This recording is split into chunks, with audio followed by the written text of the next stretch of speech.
ஒவ்வொரு மாதமும் 1 கோடிக்கும் அதிகமான பார்வையாளர்களை சென்று சேரும் பேசு தமிழா பேசு சேனலில் உங்கள் நிறுவனத்தை விளம்பரப்படுத்த வேண்டுமா? திரையில் தெரியும் எண்ணை இப்போதே தொடர்பு கொள்ளுங்கள். ஆன்டிக்ஸ் கிளாக்ஸ் எனப்படும் மிக பழமையான கடிகாரங்கள் நம்முடைய அலுவலகத்தில் சிறப்பு தள்ளுபடியில் விற்பனைக்கு உள்ளது. தொடர்பு கொள்ள வேண்டிய தொலைபேசி எண் 9092547007.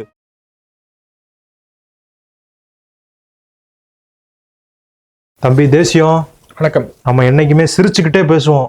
ஆனா இன்னைக்கு நாடாளுமன்றத்தில் நடந்த விவகாரம் ரொம்பவுமே கண்டிக்கத்தக்கதுப்பா.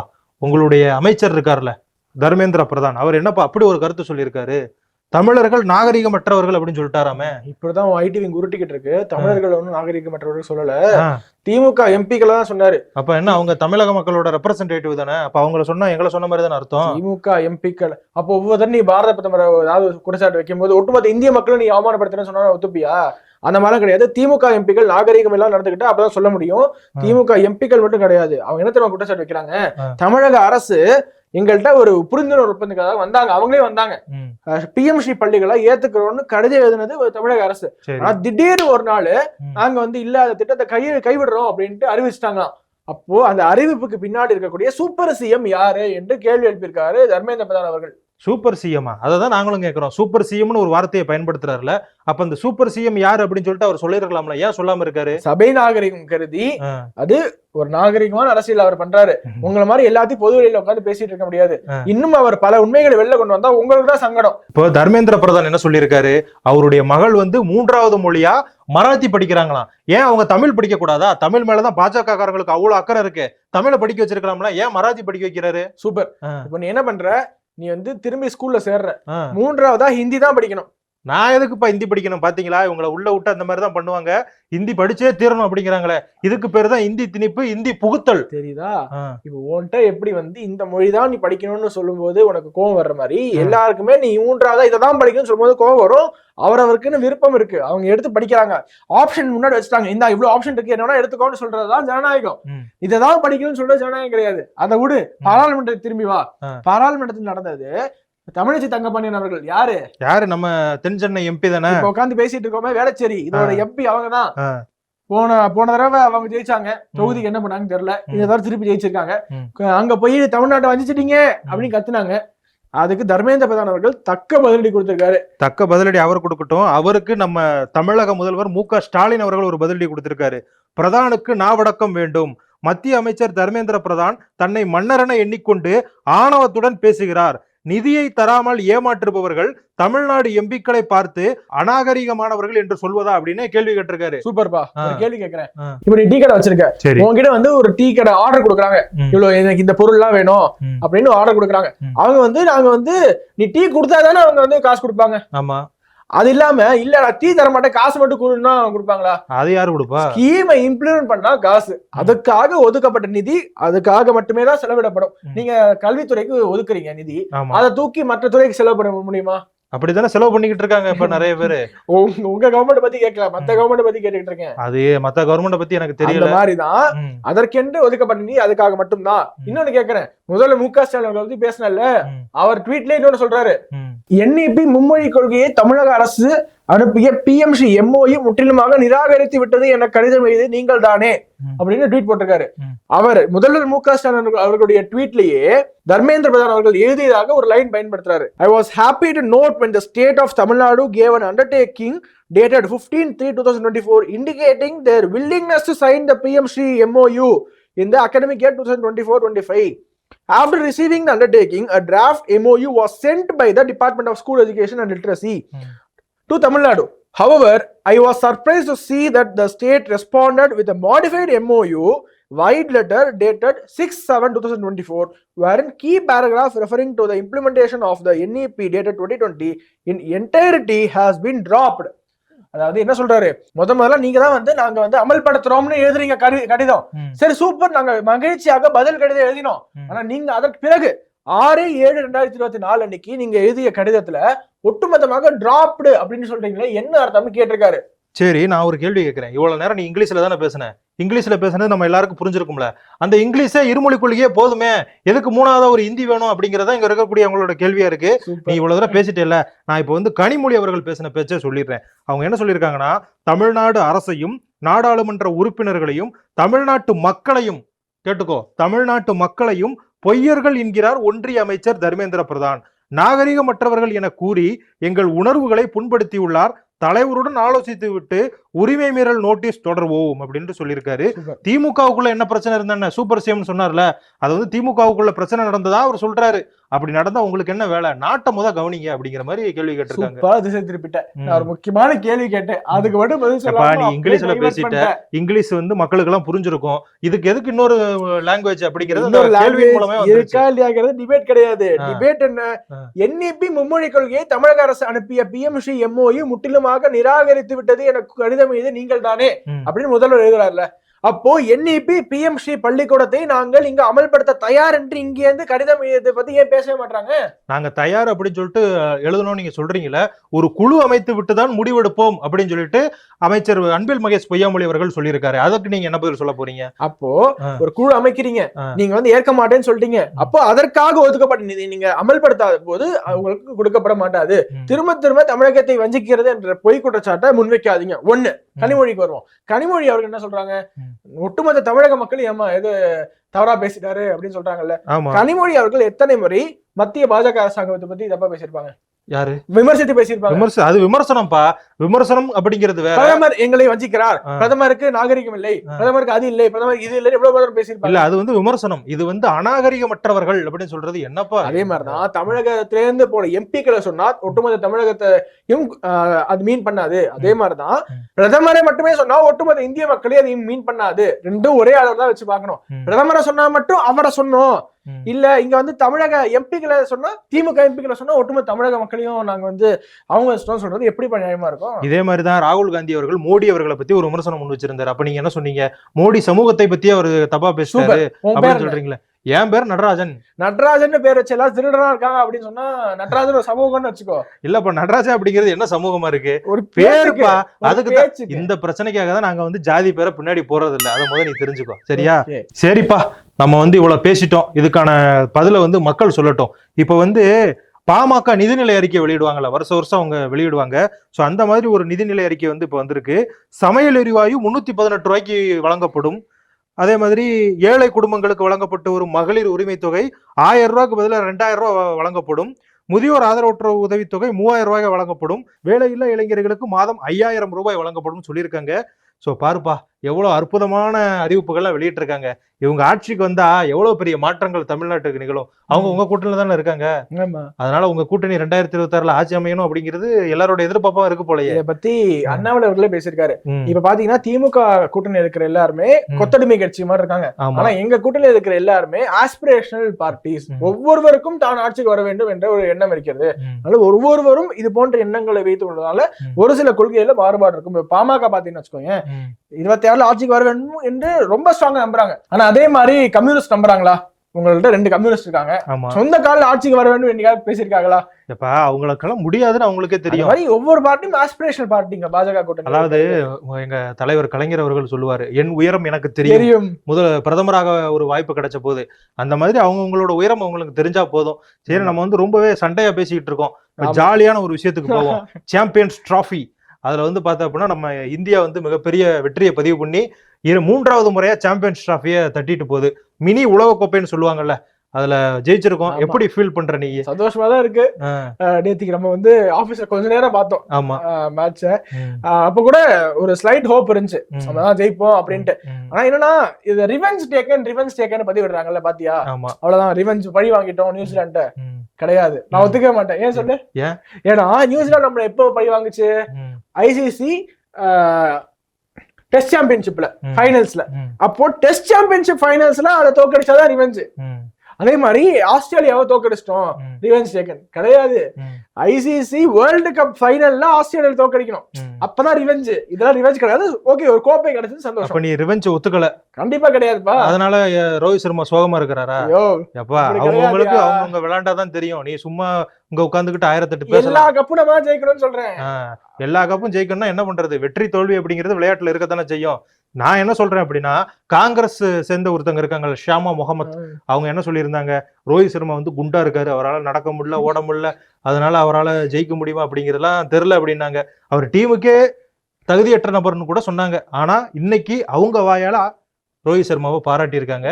சோ இதன் மூலமா நான் என்ன சொல்ல வர்றேன் அப்படின்னா, நம்மள வந்து ஒரு சில விமர்சனம் பண்றாங்க, வாழ்ந்து காட்டணும், அவங்க முன்னாடியே அவங்க வாயாலேயே வாழ்த்துவாங்க காட்டணும். அதுதான் மிகப்பெரிய விஷயம். அதை வந்து ரோஹித் சர்மாவும் இந்திய அணியும் பண்ணியிருக்காங்க. அவங்களுக்கு நம்ம வாழ்த்துக்களை தெரிவிச்சுக்கோம். இப்ப நேற்றுக்கு பார்த்தா வச்சுக்கோங்க, நிறைய இடத்துல வந்து வான வேடிக்கை வெடிச்சு கொண்டாடுறாங்க. குறிப்பா தெலுங்கானால ஒரு பகுதி இருக்கு, நிசாமாபாத் என்ற பகுதி. அந்த பகுதியில என்ன பண்ணிருக்காங்க, முடிச்சுட்டு கொண்டாடி இருக்காங்க சாம்பியன்ஸ் டிராபி ஜெயிச்சிட்டோம் என்று. அப்போ காங்கிரஸ் அரசாங்கம் போலீஸை ஏவி விட்டு கொண்டாடக்கூடாது என்று தடை விதிச்சிருக்காங்க. எப்ப கொண்டாடக்கூடாதுலாம் தடை விதிக்க மாட்டாங்க. நிறைய இடங்கள்ல நம்ம சென்னையில கூட பார்த்தோம், நிறைய இடத்துல பட்டாசு எல்லாம் வெடிச்சிருந்தாங்க. இங்கேயுமே திமுக தான் ஆட்சி பண்ணுது, கொண்டாடக்கூடாதுன்னு சொன்னாங்க. ஏதாவது பிரச்சனைக்குரிய பகுதியா இருக்கும், அதனால என்னப்பா பிரச்சனைக்குரிய பகுதி இல்லப்பா. இப்ப தீபாவளி வைக்க வச்சுக்கோ, இப்ப நான் வந்து எங்க வீட்டுல வந்து பட்டாசு வெடிக்கிறேன்னு வச்சுக்கோங்க, எங்க வீட்டு முன்னாடி மட்டும் வச்சா பிரச்சனை இல்லை. ஏன்னா ராக்கெட் இப்படி திருப்பி விட்டு அடுத்த வீட்டு வாசலுக்குள்ள விடுவோம், அவங்களுக்கு நமக்கு பிரச்சனை அப்படின்னா. சோ அந்த மாதிரி ஏதாவது பிரச்சனை நடந்திருக்கும். இதை வந்து நீ வந்து ரெண்டு ஏதோ பிரச்சனையை கலப்பணும் அப்படின்னு சொல்லி சொல்லாத, மக்கள்கிட்ட கேட்டுருவோமே. மக்களே இதே மாதிரி மத்திய பிரதேசத்திலயும் நடந்திருக்கு. சோ இந்த மாதிரியான பிரச்சனைகள் அங்கங்க நடக்கதான் செய்யும். சண்டை இல்லாத ஊர் எதுப்பா இருக்கு? சண்டை. இந்தியா ஜெயிச்சதுக்கு இந்தியாவுக்குள்ளேயே கொண்டாட தடை இருக்கக்கூடிய ஒரே நாடு இந்தியா தான். ஆமா, ஆனா இந்தியா ஜெயிச்சது நம்ம எல்லாருக்குமே சந்தோஷத்தை கொடுக்குது. நம்ம கொண்டாடுவோம், அவங்க கொண்டாடலன்னா என்ன, அவ்வளவுதானே. A few moments later. என்னப்பா திருவள்ளுவர் தம்பி, என்ன ஒரே இருமலா இருக்கு, ஏன் இருமுறைய? ஏன் இரும்பிக்கிட்டு இருக்கேன் தெரியுமா? ஏன்னா கொஞ்சம் இரும்பு சத்து ஜாஸ்தி, அதனாலதான் இரும்பிக்கிட்டே இருக்கேன். ஆமா, நேத்து கூட அந்த அங்க பேரிச்சம்பழம் வச்சிருந்தேன், ஒரு டப்பா நிறைய இருந்துச்சு, யாரும் எடுத்து தின்னுட்டாங்க. திருடுப்பு நீங்க தானே அது? பேரிச்சம்பழத்துக்கு மேல எனக்கு ஒரு பேரிச்சை, அதனால எடுத்துட்டு போயிட்டேன். அதுக்குன்னு காசு கொடுத்து வாங்கிருக்கலாம். அப்படி இல்லைன்னா என்கிட்ட கேட்டிருந்தா நானாவது கொடுத்துருப்பேன். இப்படி திருடியா தும்ப, என்னப்பா பழக்கம் இது? சரி, இதெல்லாம் விடுங்க. இப்படி சொல்ல வர நியூஸ் சொல்லிடுவோமா நம்ம? சரி சொல்லுங்க. நம்ம இந்தியாவுடைய வம்சாவளியை சேர்ந்த நாசா விண்வெளி வீராங்கனை சுனிதா வில்லியம்ஸ் இருக்காங்கல்ல. விண்வெளி வீராங்கனை கிடையாது, அவங்க வந்து ஒரு சயின்டிஸ்ட். சரி, அதனால விண்வெளிக்கு போயிருக்காங்க. சரி, அவங்கள பத்தி சொல்ல போறேன், என்னன்னு சொல்லு. அவங்க இப்போ விண்கலத்துல சர்வதேச விண்வெளி மையத்துல போயிருந்தப்போ விண்கலத்துல ஏற்பட்ட தொழில்நுட்ப கோளாறு காரணமா பூமிக்கு வர முடியாம தவிச்சுக்கிட்டு இருக்காங்களாம், தாமதமாயிக்கிட்டே இருக்கு. ஆமா, சர்வதேச விண்வெளி மையத்துல போயிருக்காங்களாம். மார்ச் 16ஆம் தேதி நல்லபடியா பூமிக்கு வந்து அவங்க திரும்பிடுவாங்கன்னு சொல்லி ஒரு நியூஸ் வந்திருக்கு. சரி, எந்த ஆபத்தும் இல்லாம நல்லபடியா அவங்க வந்து சேரணும்னு சொல்லி இந்தியர்களாகி நம்ம எல்லாரும் பிரார்த்தனை பண்ணுவோம். இந்தியர்கள் இல்ல, உலகம் முழுக்க இருக்கக்கூடிய எல்லாருமே வந்து பிரார்த்தனை பண்ணிக்கிட்டு தான் இருக்காங்க. கண்டிப்பா. ஏன் அப்படின்னா, இவங்க போயிட்டு அந்த ஆராய்ச்சி எல்லாம் பண்ணிட்டு வர்றாங்கல்ல, அது இந்த உலகத்துக்கு புதிய நல்ல மாற்றங்களை ஏற்படுத்தும். கண்டிப்பா. அதனால அவங்க வந்து நல்லபடியா வரணும். அது மட்டும் இல்லாம இன்னொரு முக்கியமான விஷயம் என்ன தெரியுமா தம்பி, அவங்க அங்க இருந்தே ஓட்டு போட்டாங்க அமெரிக்க எலெக்ஷன்ல. அமெரிக்க தேர்தல் நடந்துச்சுல, ட்ரம்ப் கூட ஜெயிச்சார்ல, அப்ப அவங்க அங்க இருந்தே ஓட்டு போட்டாங்கப்பா. சரி சரி சரி. இப்ப ட்ரம்ப் அப்படிங்கறனால இன்னொரு நியூஸ் சொல்லிடுறேன். அதாவது ஜெலன்ஸ்கி இருக்காருல்ல, உக்ரைன் அதிபர், அவர் வந்து அதாவது குழந்தையிட இருந்து முட்டாயை புடிக்கிட்டு போறது போல எங்க கிட்ட இருந்து நிதியை புடிக்கிட்டு போயிட்டாரு அப்படின்னு ட்ரம்ப் சொல்லியிருக்காருப்பா. ஒரு குற்றச்சாட்டை முன் வச்சிருக்காரு. ஒரு 2 நாளைக்கு முன்னாடிதான் அவரை பாராட்டினாரு. இப்ப எப்படி ஒரு குற்றச்சாட்டை வச்சிருக்காரு? உலகம் முழுக்க பாரு, ஒவ்வொரு தலைவர்கள் மாத்தி மாத்தி பேசிக்கிட்டு இருக்காங்க. இங்க மாறாம பேசுறது நான் ஒருத்தன் மட்டும்தான். நீ அடுத்த செய்தியை சொல்லு. நம்ம இசைஞானி இளையராஜா அவர்கள் பத்தின ஒரு செய்தி. இப்பதான் லண்டன்ல சிம்போனி நல்லபடியா இசையமைச்சாரு. நான் அமெரிக்காவை பத்தி பேசணும்னு நீ லண்டனுக்கு போயிட்ட. கண்டிப்பா. அப்போ செய்தியாளர்கள் முன்னாடி நீங்க அவர் பேசியிருக்கிற பேச்ச கேட்டா, ஒரு 24 வயசு இளைஞன் எனக்கே ஒரு உத்வேகம் வருது, ஒரு உந்துதல் வருது, அதாவது ஒரு சாதிக்கணுங்கிற ஒரு வெறி வருது. அப்படி அமைஞ்சிருக்கு அவருடைய பேச்சு. நீ இளைஞனா பார்த்தா அப்படி தெரியலையாப்பா. கொஞ்ச நேரம் நிக்க முடியல, வந்த உடனே உட்கார்ற, மூச்சு வாங்குது. சரி சொல்லு, எதுக்கு உடனே நான் கிரிட்டிசைஸ் பண்ணிக்கிட்டு? அவர் என்ன சொல்லிருக்காங்க கொஞ்சமா கேக்குறீங்க நீங்க வாடி ஏதோ பேசிட்டு இருக்கீங்க. இல்ல, நான் இப்படி ஏதாவது இடைமறைக்கலன்னு வச்சுக்கோ, நீ ஏதாவது அடுக்குமொழி காமெடி பண்றேன்னு ஏதாவது பண்ணுவேன். அதனாலதான் அப்ப பேசிடுறது. அதெல்லாம் எந்த நேரத்துல பண்ணுமோ அப்பதான் பண்ணுவேன். சரி சொல்லு. என்ன சொல்லிருக்காரு நம்ம இசைஞானின்னா, எனக்கு 82 வயசு ஆயிருச்சு, அவ்வளவுதான் நீங்க நினைச்சிடாதீங்க. என்ன இதுக்கு அப்புறம் தான் நான் ஆரம்பிக்கவே போறேன் என்னுடைய வேலைகளை. இன்னும் நான் சாதிக்க வேண்டியது நிறைய இருக்கு, இன்னும் நான் நிறைய சாதிச்சுக்கிட்டே இருப்பேன், ஜெயிச்சுக்கிட்டே இருப்பேன் அப்படின்னு அவர் சொல்லிருக்கிறது மூலமா 82 வயசுலயே அவர் இவ்வளவு சுறுசுறுப்பா இருக்காரு. 24 வயசுல நம்ம இவ்வளவு சோம்பேறித்தனமா இருக்கோமே, நம்மளும் சுறுசுறுப்பா இருக்கணும், கடுமையா உழைச்சு ஜெயிக்கணுங்கிற ஒரு மோட்டிவேஷனலா அந்த பேச்சு வந்து எனக்கு அமைஞ்சிருக்கு. நீ ஆமா தம்பி, எனக்கும் பார்த்தா அப்படின்னா அப்பப்ப இந்த சின்ன பையன் எல்லாம் கிரிக்கெட் விளையாடுவாங்க, நமக்கு போய் விளையாடணும்னு தோணும். சரி, அப்ப என்ன ஆகும், சரி நமக்கு 28 வயசாகி போச்சு, எதுக்குன்னு கிரிக்கெட்லாம் விளையாண்டுக்கிட்டு தோணும். ஆனா நமக்கு பிடிச்ச விஷயத்த எப்பனாலும் செய்யலாம், வயசு வேறுபாடு இல்ல அப்படிங்கிறது நம்ம ஐயா இளையராஜா அவர்கள் மூலமா இப்ப நம்ம தெரிய வந்திருக்கு. அதனால வயசு 28 ஆனாலும் கிரிக்கெட் விளையாடி பல விக்கெட் அடிங்க. நீ சொல்றது இவ்வளவு நாள் நீ பேசுறதெல்லாம் எனக்கு கோவம் வரும். ஆனா நீ இப்ப சொல்றது ஓரளவுக்கு மனசுக்கு சந்தோஷமா இருக்கு. சரி, இதனால நான் உன்னை திட்ட மாட்டேன். அடுத்த செய்திக்கு போ, அடுத்து ஏதாவது திட்ட வாய்ப்பு கிடைக்கான்னு பாப்போம். அடுத்து நம்ம செய்தி யார பத்தி தெரியுமா? யாரு? வாய்ஸ பார்த்தாலே தெரியல. வாய்ஸ பார்த்தா ஒரு மாதிரி இருக்கு, ஆனா வாய் இந்த பக்கம் கோணிக்கிட்டு போதே. என்ன அர்த்தம்? என்ன பொறாமையா? நல்லா மிமிக்ரி பண்றேன்னு பொறாம தானே? மிமிக்ரியா பண்ணப்ப சரி சொல்லு, மிமிக்ரியில சொல்லு யாரு அப்படின்னு. என்னால கண்டுபிடிக்க முடியல, மக்கள் கண்டுபிடிக்கிறாங்களான்னு பாப்போம். நீங்க டீக்கு போடுறது சிக்ரி, நான் பண்றது மிமிக்ரி. சிக்ரினா சக்கரையா? சிக்ரின்னு ஒண்ணு இருக்கு, தெரியாதா? எனக்கு தெரியாது. டீ கடை வச்சிருக்கவங்களுக்கே தெரியல. சரி என்ன பண்றது, அதெல்லாம் போட்டா தானே. நான் அரைச்சு போறது புளியங்கொட்டையா தானே. சரி சொல்லு. நம்ம நெல்சன் அவர்களுடைய இயக்கத்துல வெளிவந்த ஜெயிலர் பார்ட் 1 சக்கப்போடு போட்டுச்சு, 650 கோடி வசூல் வந்துச்சு. இப்ப அதுக்கப்புறம் ரசிகர்கள் எல்லாருக்கும் பார்ட் 2 எப்போ வருங்கிற ஒரு எதிர்பார்ப்பு இருந்தது. இப்ப ஜெயிலர் பார்ட் 2 உடைய ஷூட்டிங் இன்னில இருந்து ஆரம்பிச்சிருக்கு. முத்துவேல் பாண்டியன் ரிட்டர்ன்ஸ் அப்படின்னு சூப்பரா தயாரிப்பு நிறுவனம் இன்னைக்கு ஒரு அறிவிப்பு வெளியிட்டு இருக்காங்க. ஓ, இந்த படத்தை பத்தி பேசுறதுனாலதான் நீ வந்து அந்த படத்தோட டைரக்டர் நெல்சன் மாதிரி மிமிக்ரி பண்ணியா? ஆமா. எது நெல்சன் வாய்ஸா? விட்ட நெல்சன் மண்டேலா வாய்ஸ் சொல்லுவீங்க போலத. எப்ப எனக்கு கேக்குறதுக்கு நெல்சன் மாதிரி தான்ப்பா இருந்துச்சு. நீ அப்ப நீ ரஜினி மாதிரி பேசுனியா? ஆமா. சரி, இன்னொரு தடவை பேசு, வேற ஏதாவது டைலாக் பேசு. மக்கள் வந்து ரஜினி மாதிரி இருக்கா இல்லையா அப்படின்னு அவங்க கமெண்ட்ல சொல்லுவாங்க. எங்க ஒரு டைலாக் பேசி பார்ப்போம். என்ன சொன்ன? கூட்டம் சேர்த்தவெல்லாம் ஜெயிக்க முடியாதுன்னு சொன்னேன்ல, உண்மைதான். ஆனா என்கிட்ட இருக்கிற கூட்டம் நான் சேர்த்த கூட்டம் இல்ல, அன்பாலே தானா சேர்ந்த கூட்டம். மிமிக்ரி நல்லா பண்ற, ஆனா வாய் மட்டும் கேமரா வரைய போயிட்டு வருது. அது மட்டும் கொஞ்சம் கண்ட்ரோல் பண்ணி பண்ணா இன்னும் நல்லா வரும்னு நினைக்கிறேன். என்ன இருந்தாலும் உன்னுடைய திறமைக்கு வாழ்த்துக்கள். நான் கண்ட்ரோல் பண்றேன், நீங்க மிமிக்ரியை ட்ரோல் பண்ணாதீங்க. நான் ட்ரோல் பண்ணல, நம்ம 2 பேரும் பண்றதே இந்த கேமரா தான் ரோல் பண்ணிக்கிட்டு இருக்கு. அதனாலதான் உங்களுக்கு அப்பப்ப ரோல் ஆகுதா? ஆமா. இப்போ என்னுடைய நகைச்சுவை மழையில நீங்க எல்லாரும் நினைச்சுக்கிட்டு இருக்கீங்க, அப்படிதானே? நகைச்சுவை மலை மட்டுமா நீ வந்தா? சிரிப்பு மலை, அதே மாதிரி பாடல் மலை, அதே மாதிரி மிமிக்ரி மலை வேற இப்ப பொழிஞ்சதே. இவ்வளவு மலையை கேக்குறீங்க, அப்பப்ப இருமலையும் கேக்குறீங்க. அது ஒரு மலை. சரி சொல்லு, செய்தியை சொல்லு, முடிச்சிருவோம். இப்ப உண்மையான ஒரு மழை எப்ப வரப்போகுதுங்கிற ஒரு செய்தியை சொல்ல போறேன். தமிழகத்துல மார்ச் 11 நாளைய தினம் நெல்லை, குமரி, தென்காசி, தூத்துக்குடி இந்த 4 மாவட்டங்கள்ல கனமழை பெய்ய போகுது அப்படின்னு ஆர்எம்சி வந்து அறிவிச்சிருக்காங்க. அதனால இந்த மாவட்டத்தில் இருக்கிற மக்கள் எல்லாம் கொஞ்சம் ஜாக்கிரதையா இருங்க. சரி, எங்க மாவட்டத்துக்கு மழை இல்லையா? விருதுநகர் மாவட்டம், ஓ மாவட்டம், சிவகங்கை மாவட்டம், அங்கெல்லாம் மழையே பெய்யாதா? என்ன அது? இல்ல, அங்கேயும் லைட்டா கனமழை பெய்யுமா. எங்கெங்க அப்படின்னா விருதுநகர், சிவகங்கை, மயிலாடுதுறை, தஞ்சை, திருவாரூர், நாகை, புதுக்கோட்டை, ராமநாதபுரம் இந்த மாவட்டங்கள்லாம் கனமழை பெய்யும். ரொம்ப அதிகமான கனமழை அப்படின்னா இந்த 4 மாவட்டம் நெல்லை, தென்காசி, தூத்துக்குடி, கன்னியாகுமரி. எப்பா என்ன தெரியுமா, இப்படி நீ மழை பெய்யும் அப்படின்னு சொல்லி சொன்னதுமே எனக்கு ரொம்ப சந்தோஷமா இருக்கு. இப்ப சென்னை, காஞ்சிபுரம், செங்கல்பட்டு மாவட்டங்கள்னு பாத்துக்கோங்க, மழை பெய்யுது அப்படின்னாலே ரொம்ப பயப்படுவாங்க. அதுல காஞ்சிபுரம் மக்கள்லாம் காஞ்சி போறோம் அப்படின்னு அவங்க ஃபீல் பண்ணும்போது மழை வந்துடும். ஆமா, சந்தோஷமா. அந்த மாதிரி தான் இருக்கு. ஆனா தென் மாவட்டங்கள், இப்ப எங்க மாவட்டம் விருதுநகர் மாவட்டமா இருக்கட்டும், ராமநாதபுரம் மாவட்டமா இருக்கட்டும், சிவகங்கை மாவட்டமா இருக்கட்டும், மழை வருது அப்படின்னாலே சந்தோஷப்படுவோம். ஏன்னா நம்ம எல்லாம் வறண்ட பூமி தானே. அதனால இந்த மழை வந்து நல்லா பெஞ்சு விவசாயிகளுக்கும் சரி மக்களுக்கும் சரி நல்லதை மட்டுமே பண்ணும் அப்படின்னு சொல்லிட்டு நம்ம வேண்டிக்கிடுவோம். வறண்ட பூமியில மழை வந்து எப்படி செழிப்பாக்குதோ அதே மாதிரிதான் வறண்ட உங்க உள்ளங்கள்ல என்னுடைய நகைச்சுவை மழை பெஞ்சு உங்க வாழ்க்கையை செழிப்பாக்குது. நகைச்சுவை மழை அப்படி இப்படின்னு 2-3 தடவை சொல்லிட்ட. ஆனா என் கடைக்கு பணமழை தான் வர மாட்டேங்குது. நீ அப்படி எஞ்சி போனன்னு வச்சுக்கோங்க, அப்படியே பணமழையும் கொட்டு அப்படின்னு சொல்லி நான் எதிர்பார்க்கிறேன். அப்ப கிளம்பிடுவா? கிளம்பு. அதுதான் நான் சாடமடையா சொல்றேன், புரிய மாட்டேங்குது உனக்கு. பேசு தமிழா பேசுவினுடைய மக்கள் ஃபவுண்டேஷன் மூலமா நம்ம ஒரு மிகப்பெரிய ஒரு பசு சரணாலயம் அமைப்பதற்கான முயற்சியில் ஈடுபட்டிருக்கோம். இந்த பசுக்கள் சரணாலயத்திற்கு என்னுடைய கான்ட்ரிபியூஷனா நான் ஏதாவது கொடுக்கணுங்கிற எண்ண ஓட்டத்தின் அடிப்படையில் கிட்டத்தட்ட 10 ஆண்டுகளுக்கு மேல நான் கலெக்ட் பண்ண கலை பொருட்கள் அனைத்தையும் விற்று அதன் மூலமாக திரட்டப்படக்கூடிய தொகை என்னவோ அதை இந்த மக்கள் ஃபவுண்டேஷனுக்கு, இந்த பசு சரணாலயம் திட்டத்திற்கு என்னுடைய கான்ட்ரிபியூஷனா கொடுக்க போறேன். இந்த பொருட்கள் அனைத்துமே நம்முடைய பேசு தமிழா பேச அலுவலகத்தில் விற்பனைக்கு இருக்குது. கீழே இருக்கக்கூடிய இந்த கான்டாக்ட் நம்பருக்கு நீங்க கால் பண்ணி இது பற்றின மேலதிக விவரங்களை நீங்க தெரிஞ்சுக்கலாம். அது மட்டும் இல்லாம மக்கள் ஃபவுண்டேஷனுடைய அக்கௌண்ட் நம்பரை இந்த வீடியோடைய டிஸ்கிரிப்ஷன்ல கொடுத்துருக்கோம். நீங்க நேரடியா அந்த அக்கௌண்ட் நம்பர் மூலமாகவும் உங்களுடைய கான்ட்ரிபியூஷன்ஸை கொடுக்கலாம். பேசு தமிழா பேசு ஒரு சேனல் கிடையாது, அது ஒரு இயக்கம்னு நான் உறுதியா நம்புறேன். உங்களுடைய குரலை தான் நாங்க ஒவ்வொரு வீடியோலையும் பேசுறோம், உங்களுடைய மனசாட்சியை தான் நாங்க பிரதிபலிக்கிறோங்கிற ஒரு எண்ணம் எங்களுக்கு இருக்குது. அதே எண்ணம் உங்களுக்கு இருந்ததுன்னா தொடர்ந்து பேசு தமிழா பேசுவனுடைய முயற்சிகளுக்கு நீங்க கொடுக்கக்கூடிய ஆதரவை இந்த பசுக்கள் சரணாலயம் திட்டத்திற்கும் கொடுக்கணும்னு சொல்லி ரொம்ப தாழ்மையோடு கேட்டுக்கிறேன். உங்களுடைய அன்பாலையும் ஆதரவாலையும் தான் பேசு தமிழா பேசி இயங்கிட்டு இருக்கு. அதற்கு என்றென்றைக்கும் நன்றி.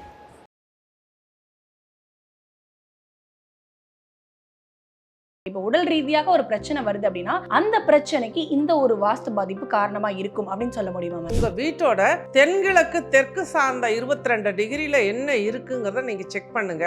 நான் சொல்ற மாதிரி பாதிப்பு அந்த இடத்துல இருந்தது அப்படின்னா நிச்சயமா அந்த இடத்துல. இந்த மாதிரி ஆன்மீகம் மற்றும் ஜோதிடம் சார்ந்த இன்னும் பல வீடியோக்கள் பார்க்கணுமா? மறக்காம திருவருள் டிவிக்கு சப்ஸ்கிரைப் பண்ணுங்க. திருவருள் டிவியுடைய சேனல் லிங்க் இந்த வீடியோடைய டிஸ்கிரிப்ஷன்ல இருக்கு.